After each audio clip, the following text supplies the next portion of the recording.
At yun na nga, live na ang private beta ng Valorant Mobile. At hindi lang yan, may leak na din ng gameplay FPS support. Syempre, yung requirements kung pasok ba ang smartphone mo para makalaro nito. At paano ka makakasali sa next beta testing. Kaya kung fan ka ng Valorant katulad ko, hindi mo to dapat palampasin.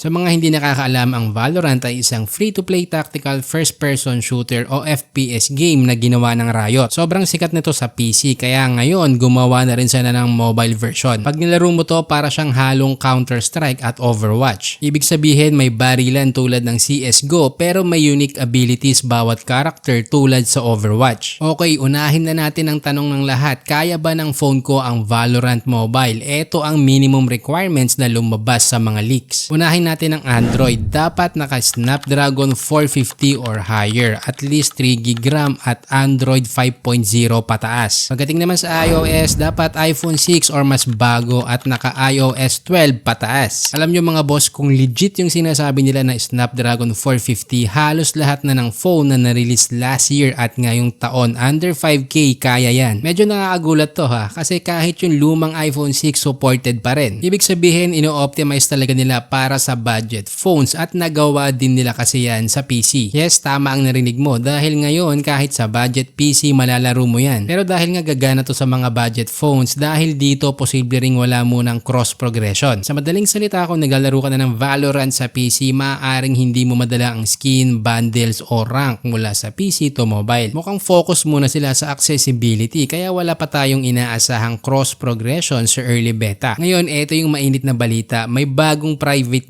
beta na nagbukas. Hindi ito yung June beta ha. Internal testing lang ito na may NDA. Around 27,000 players daw ang nakasali. Hindi rin sila pwedeng mag-share ng gameplay o screenshot at limited time lang bukas ang server. Mga 4 hours daw per day. At kung gusto mong makasali dyan, yes, confirm na may June beta pa rin at ito yung mas exciting. Available na for both Android at iOS. Mas konti na ang device restriction. At mas marami ng slots for new testers. Ngayon, alam ko itatanong mo kung ilang FPS ang supported. Well, depende sa phone mo. Ayon sa testers, ito yung mga posibleng frame rates. Una, syempre yung 60 FPS for most mid-range devices. Meron ding 90 FPS at 120 FPS for flagship or gaming phones. So kung meron kang high-end na phone, siguradong smooth ang gameplay mo dito. Kagaya ng PUBG, supported din nito ang gyroscope. Ngayon, kailan nga ba ito lalabas? Ayon sa mga leaks at pattern ng Riot Games, posibleng lumabas ang global version ng Valorant Mobile by late 2025 or early ng 2026. Pero bago yan, may mga regional beta testing muna na inaasahan this August or September. Ito daw ang last major testing phase before ng full release. So kung napanood mo to at hindi ka na nakahabol sa June beta, abangan mo yung mga regional test. Ngayon, eto na ang leak gameplay ng Valorant Mobile.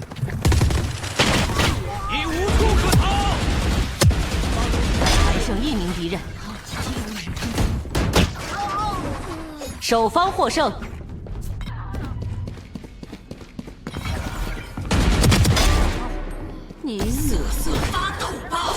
Kung nakapaglaro ka na nito sa PC, kapansin-pansin din na pati yung map ay parehong-pareho. Sa ngayon, sa China yung unang testing, which is dyan naman lagi unang nilalabas karamihan ng games, lalo na sa testing. Hindi ko din alam kung bakit. Ikaw kung alam mo, paki-comment naman. Ngayon, kung interesado kang makasama sa susunod na beta, ilalagay ko na lang sa description yung link kung saan ka pwede mag-register. Sana lang mailabas na nila to ngayong taon at hindi na madelay katulad na nangyari sa COD Warzone na sobrang na-hype pero sobrang tagal din bago ni-release. Paglabas pa, hindi pa optimize karamihan ng devices kahit pa high-end at ngayon nga isa-shutdown na ang server. So anong masasabi mo? Pasok ba ang smartphone mo sa requirements o balak mong sumali sa June beta? Paki-comment naman sa baba. Once na lumabas na to sa mobile, gusto kong gumawa ng team para makasama ko kayong maglaro at syempre hahanapin ko yan sa mga subscribers at followers natin. Gumawa rin kami ng FB group na smartphone tips. Dito i-guide ka namin para piliin ang best smartphone para sa budget mo. Plus, kami na din ang maghahanap ng discount at trusted store online. Again, exclusive lang to sa mga bumibili online at gusto ng discount. By the way, ginawa ko nga pala ang tech, dahil sa dami ng smartphones na lumalabas ngayon, napakahirap nang mamili. Kaya dito sa channel, kami mismo ang nagre-research para malaman kung anong device ang pinakasulit para sa budget mo. Pero para makagawa pa kami ng ganitong content, kailangan din namin ng suporta mo. Kaya huwag kalimutan mag-subscribe, i-like at i-share ang ating video.